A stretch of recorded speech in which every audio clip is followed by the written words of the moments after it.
ট্রেতে আখের চারা উৎপাদন করতে গেলে আমাদের প্রথমে যেটা করতে হবে, আমাদের কিন্তু ভালো জাতের আখ সংগ্রহ করতে হবে। ভালো জাতের আখ সংগ্রহ করে আমাদের এই আখটাকে সুন্দর করে আখের প্রত্যেকটা যে গিট গিট থাকে, এই যে চোখগুলো থাকে, এটাকে বলা হয় চোখ। এই চোখটাকে কিন্তু আমরা আলাদা করে নেব। আলাদা করে নেওয়ার পর এখানে আমাদের খেয়াল রাখতে হবে যেন আখের চোখগুলো ফেটে না যায়। যদি ফেটে যায় তাহলে কিন্তু নষ্ট হয়ে যাওয়ার সম্ভাবনা থাকে।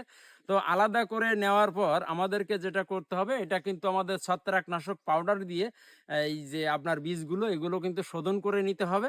শোধন করে এটা ছায়াযুক্ত জায়গায় রেখে যখন আপনার পানিটা শুকিয়ে যাবে তখন আমাদেরকে এই যে আপনার বীজগুলো এটা কিন্তু ট্রেতে দেওয়ার উপযুক্ত। প্লাস্টিকের ট্রেতে চারা দেওয়ার ক্ষেত্রে আমাদের প্রথমে খেয়াল করতে হবে যে ট্রের নিচে যে ছিদ্র আছে, এই ছিদ্রর মুখ যদি আটকানো থাকে অবশ্যই কিন্তু সেগুলো ছাড়িয়ে নিতে হবে। না হলে যেটার মুখ বন্ধ থাকবে সেটা কিন্তু আখ নষ্ট হয়ে যাওয়ার সম্ভাবনা বেশি থাকে।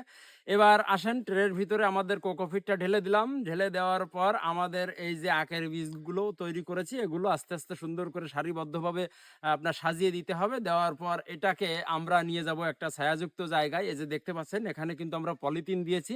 পলিথিন দিয়ে আমাদের মেন যে উদ্দেশ্য সেটা হচ্ছে এটা আমাদের এয়ার টাইট করে রাখতে হবে। এক্ষেত্রে আমরা বাজারে বিভিন্ন রকম বিভিন্ন রঙের কিন্তু পলিথিন পাওয়া যায়। আমরা কালো রঙের পলিথিনটা ব্যবহার করব। আমরা জানি কালো রঙের ভিতরে মানে অন্ধকারের ভিতরে যখন থাকে তখন কিন্তু বীজের জার্মিনেশনটা ভালো হয়। এজন্য কালো রঙের পলিথিন অবশ্যই চয়েস করতে হবে।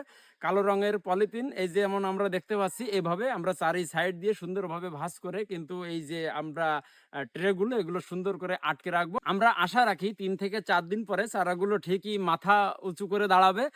তো কি হয় আমরা ৩ থেকে ৪ দিন পরে আপনাদের সামনে আবারও হাজির হয়ে যাব।